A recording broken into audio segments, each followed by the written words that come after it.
Thanks, Andrew, and thanks for the very kind introduction. I promise not to make this an infomercial about the books, so what I would do is situate the two books in the current context of the discussion you're having on Pakistan in terms of counter-terrorism and counter-insurgency.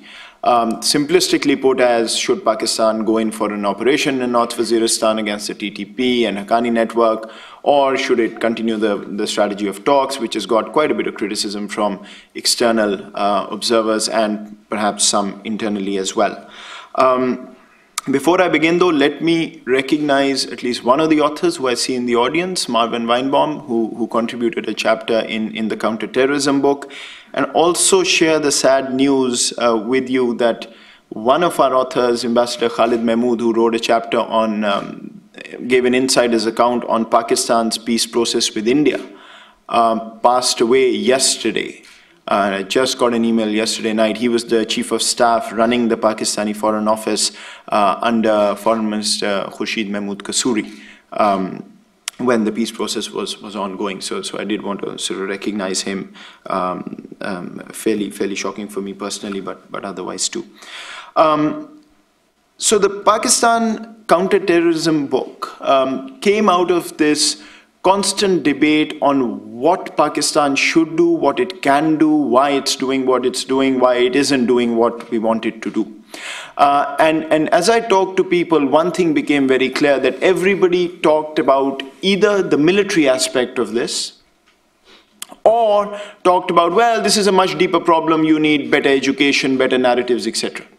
And so we wanted to look at what specifically Pakistani state could do in terms of counter-terrorism, defined as actions directly against terrorist elements, which may also be insurgents in the case of Northwest Pakistan. And what we came out with is a volume where we've looked at the military aspect of this, the political aspect, the political challenges of counterterrorism, the policing challenges, the legal challenges, the financial, curbing the financial flows for militants, the cyberspace challenges, and then there is a capping chapter by Anatole Leven looking at whether Pakistan can make it through this variety of challenges and come out at the other end in the positive. And the main conclusions that come out are entirely pertinent to the conversation we're having about TTP and Haqqani network and sort of the Pakistani counterterrorism strategy right now, where, first of all, I think the most important finding is that still it is unclear on who the enemy of the Pakistani state is. When you ask various factions of the Pakistani state, there is this underlying lack of clarity, which translates into a lack of clarity in strategy, of whether the strategy is simultaneous targeting of all militant groups in Pakistan, whether it's a sequential strategy of going after some versus others, which then quickly leads to allegations of picking and choosing, playing a double game, etc. So as deep as that tension has been, that lack of clarity has been in Washington, you also find a mirror image in Pakistan itself. The second big conclusion that the authors draw is that the policy space is disjointed. There's not a clear sense of who is in charge of what, how the various pieces of the puzzle come together when it comes to Pakistani counterterrorism strategy.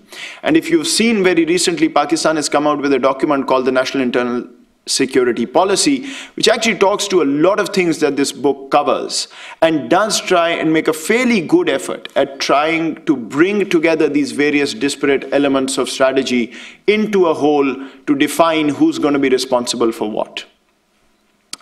But what the authors point out, interestingly, is that it's not that the state has not tried to do things which will fix the problems, but that the underlying binding constraint of the civil-military disconnect and the disjointed policy space seems to hinder every single attempt at overcoming the problem. And so the challenges keep growing while the state struggles to put its house in order in terms of figuring out how to approach the problem.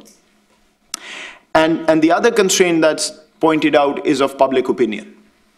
which has swung in Pakistan from supporting operations back in 2008-9 to supporting talks and not continuous use of force against militants, which has also held back especially political governments over the past 5 or 6 years. But the number one finding in this book, and that is entirely relevant to what we're talking about here, is that whether lack of will is a factor or not, and the lack of will argument is not dismissed by any stretch, the lack of capacity is now so overwhelming that even if all the other pieces were in place and Pakistan was going after all the militant groups that exist on its territory, etc., you don't have the capacity at this point to target them simultaneously and go after, whether through a military operation or other broader policies. And if there is one aspect which was pointed out as perhaps the most important, I would argue that the authors converge, without saying so explicitly, on the idea of the police and the criminal justice system being the number one game changers, if you will, if Pakistan has to come out on top at the other end. And in fact, you are left with a sense that only the military operations are going to do just as much as they've done so far, which is clear some areas in the northwest. Beyond that, if you don't have the police and the criminal justice piece in place, you're not going to get to sustainable peace. The other aspect of the current debate on Pakistan is talks. Talks, good, bad, why are they talking, it's never worked, etc. And there, the book on insurgency and counterinsurgency actually provides a lot of lessons on South Asian experiences with insurgencies and how they've dealt with insurgencies, who they've talked to, when they've fought. And the logic of this book actually was to focus on non-violent approaches to counterinsurgency. So we were trying to decipher whether and when non-violent approaches, which include politics, economics, talks, etc., can deliver over and above the military option, which seems to be discussed much more often. And what you found in this book is that there is very little clear sense that states were able to come up with in terms of how to go about it. So all South Asian states went with a policy or strategy of counterinsurgency that lacked a holistic approach. They were military heavy, they were dominated by force, they went in, tried to clear up areas.